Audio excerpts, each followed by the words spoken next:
My relationship with my family became even weaker after I moved out and bought my own house. When they saw the house, they took legal action, demanding I give it to my sister. They lost the case and ended up owing $15,000. I've been thinking about this for a long time, wondering if I need advice or just want to share my feelings. I've always felt unloved by my family. I have a sister, Amy, who is 6 years younger than me. We've never gotten along. When she was born, it felt like everything got worse. My parents seemed to focus all their attention on her. She was the golden child, and I was treated like I didn't matter. Maybe I'm overreacting, but looking back, things were clearly unfair. Take last Christmas, for example. Amy got a brand new PS5, something I had wanted for a long time. Meanwhile, my only gift was a pair of plain white socks from Walmart. It's not about the socks themselves. It's the fact that they were the only gift I got. While everyone else was happy and celebrating, Amy was tearing through her many gifts like it was her personal holiday. The house was filled with excitement for her, and I just sat there, trying to smile in my new socks, completely ignored. Sadly, this kind of thing isn't unusual. It's how my whole life has been. My family doesn't even remember my birthday. The last time they celebrated it was when I turned 11. Since then, it's been forgotten. Last year, I quietly celebrated with my college friends because I didn't get a single call, message, or email from my parents. On the other hand, Amy's birthdays are a huge deal. For her 17th birthday, my parents threw a big party with family and friends, hired entertainers and magicians, set up a trampoline, and had professional catering. The house was completely decorated. It felt more like a festival than a birthday. I wasn't even invited to Amy's birthday party. I only found out the day before when I asked my parents about it. They clearly told me they didn't want me there. At the time, I was busy with my studies, so I decided to spend the day with friends to distract myself. Still, even when I was with my family, I felt like I didn't belong. The loneliness was hard to ignore. When my birthday came around this year, I had a small bit of hope that maybe things would be different. I wasn't expecting much, but I thought they might at least remember me. Nothing changed. I spent the day with my college friends again. They threw a small, fun party in the dorm, which was nice, but it wasn't the same as celebrating with family. Birthdays, even small ones, are special when spent with family. Amy's birthdays always remind me of what I'm missing. I remember her 11th birthday when my parents decorated the whole house with a pirate theme. For my own 11th birthday, I was just happy to have pizza.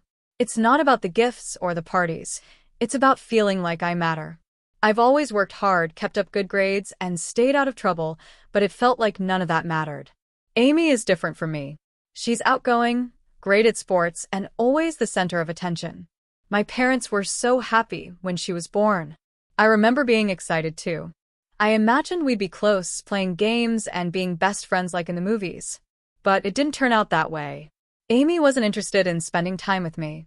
She preferred being with her friends and doing things that made her stand out. As I grew older, I started to feel resentment toward her. At first, I told myself it wasn't her fault, but I began to notice how she used her influence. My parents never blamed her for anything. If something went wrong, I was the one who got in trouble. One time, Amy broke the TV when her friends were over. Somehow, it fell off the stand and nearly shattered. When my parents came home, Amy pointed at me and said it was my fault. They believed her and didn't even question it. It was just another reminder of how little I mattered in their eyes. I wasn't even home when the TV broke, but my parents believed Amy and punished me instead. I was grounded for a month, and they took away my phone. They treated me like a criminal. After that, I withdrew from my family. I spent most of my time in my room or at friends' houses. I desperately wanted to leave home, but every time I returned, I felt more and more invisible. My room was small and felt suffocating. It was nothing like Amy's, which was filled with the latest gadgets and decorated with posters of her favorite sports teams. Her room felt like her own little kingdom, while mine was just a shadowy corner of the house. My 19th birthday was especially painful. I had hoped it might be a fresh start now that I was an adult, but I was wrong. The day began like any other. My mom was busy in the kitchen, My dad was buried in the newspaper, and Amy was playing on her new Xbox. Nobody said happy birthday. There were no gifts, no acknowledgement, nothing. I felt completely ignored. In that moment, I realized nothing would ever change. Amy was always the center of attention, and I was left out. Whether she knew it or not, her actions made me resent her even more. I decided I needed to take control of my life. I distanced myself from my parents and avoided being around Amy's obvious favoritism. Being ignored by my family was emotionally draining, so I cut contact as much as possible. As soon as I could, I moved out and started living with friends from university.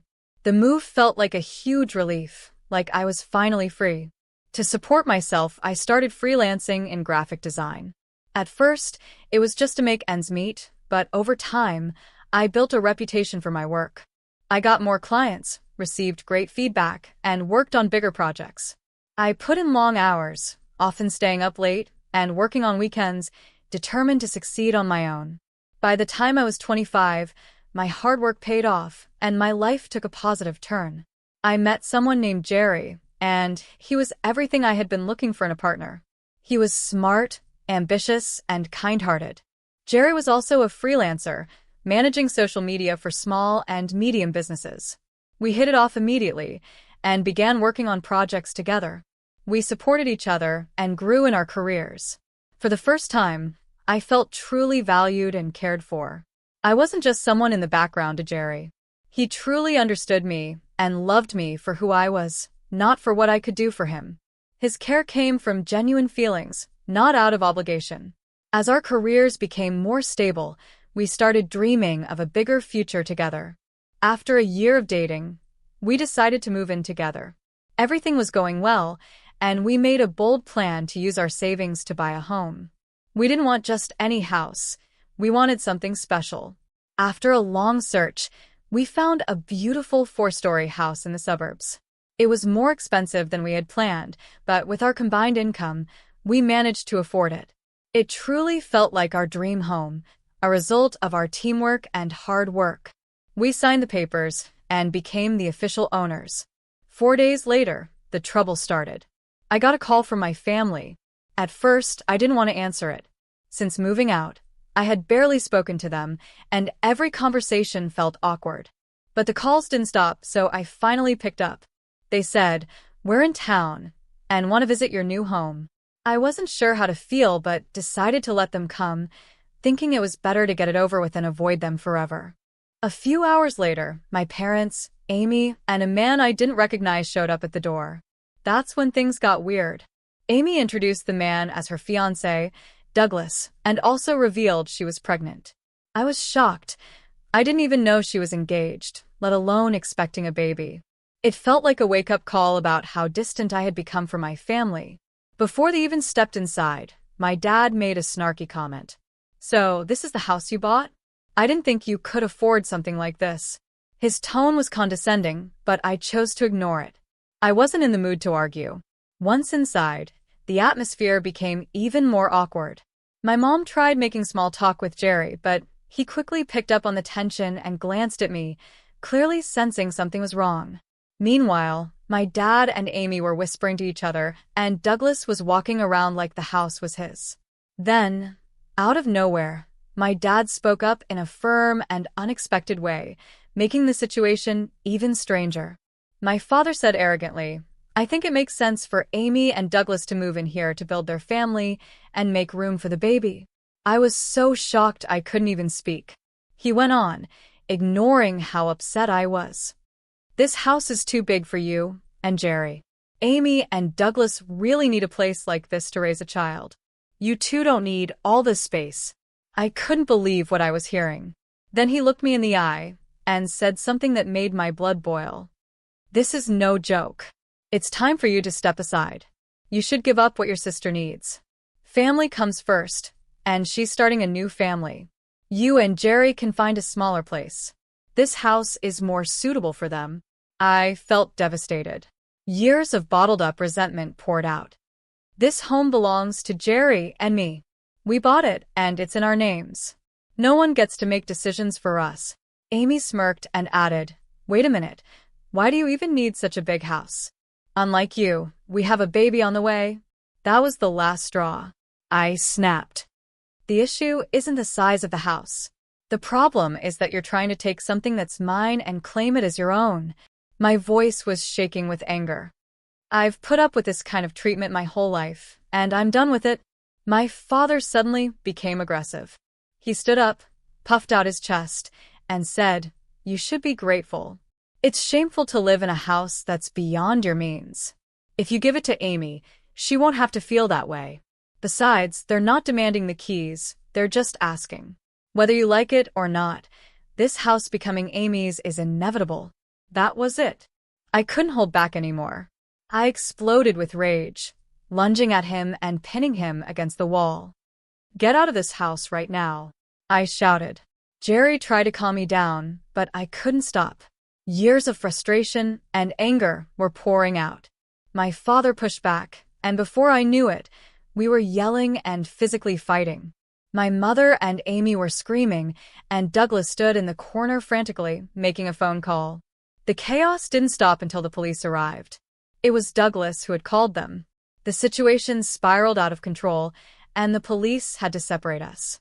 They handcuffed both my father and me and took us to the police car. I never thought things would come to this. I never expected my father to try and take my home from me. And now, it had ended in a way I could never have imagined. I ended up in jail, but Jerry came and paid my bail hours later. Even though I was free, the damage was done. My family was completely broken. But things weren't over yet. They got worse. My father decided to sue me for the house, claiming that Amy and Douglas needed it more than I did. He actually took me to court, demanding I hand over the house. I was shocked by how far he was willing to go. I hired a lawyer and gathered every document proving the house was mine. I prepared for what felt like the biggest battle of my life. But I had more to bring to court than just paperwork. Over the years, I had endured emotional and psychological abuse from my family, and I decided it was time to speak up. I collected evidence, emails, text messages, and even testimonies from friends who had seen how my parents treated me. When the trial began, my lawyer not only argued that the house was legally mine, but also highlighted the neglect and emotional abuse I had suffered. My father tried to make himself look like a caring parent, saying he was only trying to do what was best for the family. Amy and Douglas acted like victims, claiming they needed the house for their baby and calling me selfish for not giving it up. But their story didn't hold up. After months of hearings, the verdict was finally announced. The court ruled in my favor, confirming the house was legally mine. On top of that, the judge ordered my father to pay $150,000 in damages for the years of emotional abuse. For the first time in my life, I felt like justice had been served. Someone had finally stood up for me. After the trial, I made the decision to cut off all contact with my parents and Amy. I couldn't take the manipulation, lies, and favoritism anymore. Together with Jerry, I started a new chapter. We made the house truly ours and began building the life we wanted. Though the scars from the past hadn't completely healed, I felt a sense of peace I had never known before. Now, for years have passed since all of this happened. Looking back, it's still hard to believe how much my parents tried to deceive and manipulate me, but that was my reality. Amy had once been the favored child, but things have changed. Before I go on, I want to tell you about our wedding, which happened 4 years ago. It was the happiest day of my life and the best decision I've ever made. After everything I went through with my family, Jerry stood by me through it all. The court battle confirmed what I already knew. Jerry was the one person I could truly rely on. I could truly trust Jerry. We had a small, simple wedding with just his close friends and family. I didn't invite my parents, sister, or any of my family members.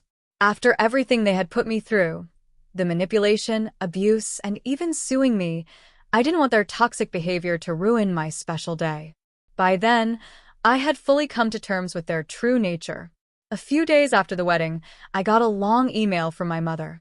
It was full of guilt-tripping, saying how hurt she was about not being invited. I don't even know how she found out about the wedding. My father didn't contact me at all, which I was fine with. But Amy? She completely lost her composure, which wasn't surprising. Amy had always been the golden child, the one who could do no wrong in our parents' eyes. She never took responsibility for her mistakes and always blamed others. Even though the court ruling and the $150,000 payment affected my parents financially, they weren't completely ruined. But their finances took a big hit, and they couldn't live as comfortably as before. Amy, who had been spoiled her entire life, couldn't handle this new reality. She believed she had a right to inherit my father's house, but that wasn't going to happen. She started demanding large sums of money, but those demands went unmet. Her life began to fall apart. A few months after the trial, her fiancé Douglas left her. Not long after that, Amy reportedly had a miscarriage due to the stress she was under. Somehow, it all felt like it was being blamed on me.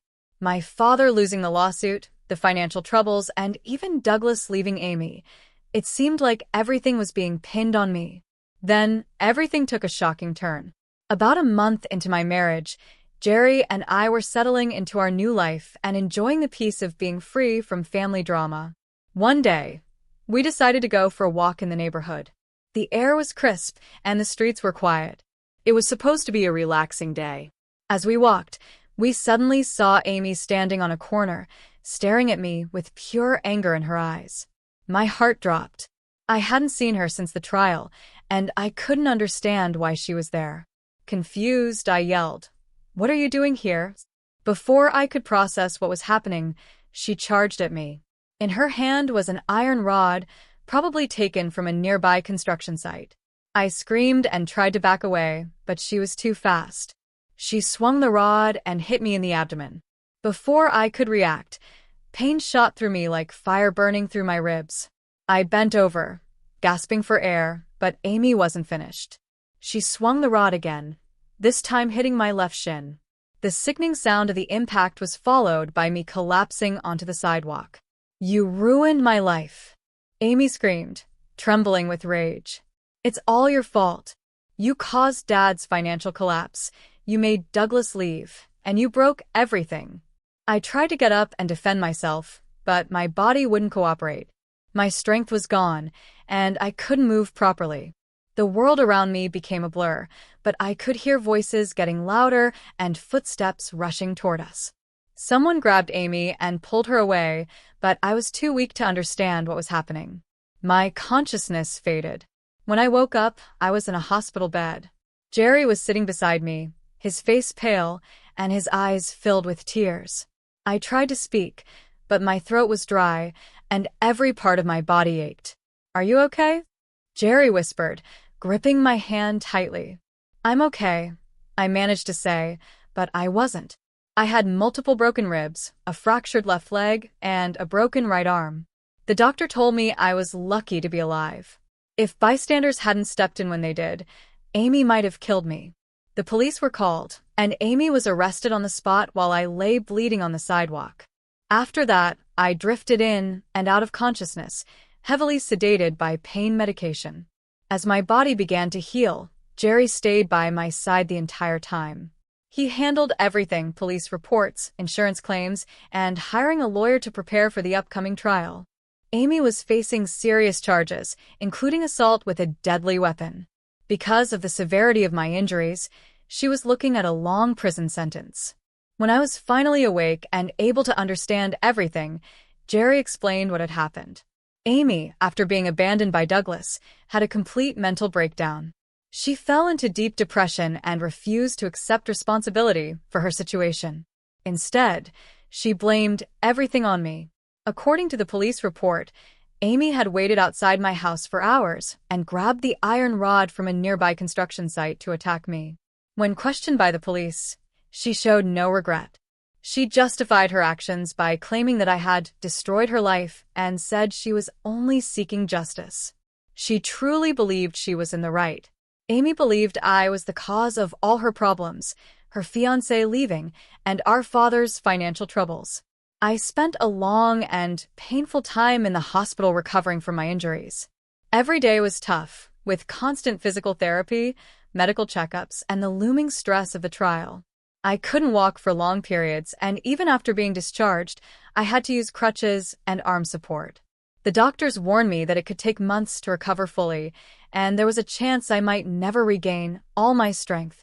After months of treatment and recovery, the trial against Amy finally began. She pleaded not guilty, holding on to the belief that her actions were justified. She insisted that I was to blame for everything that led her to act the way she did. Her defense argued that her mental state was fragile due to family issues, but the evidence against her was strong.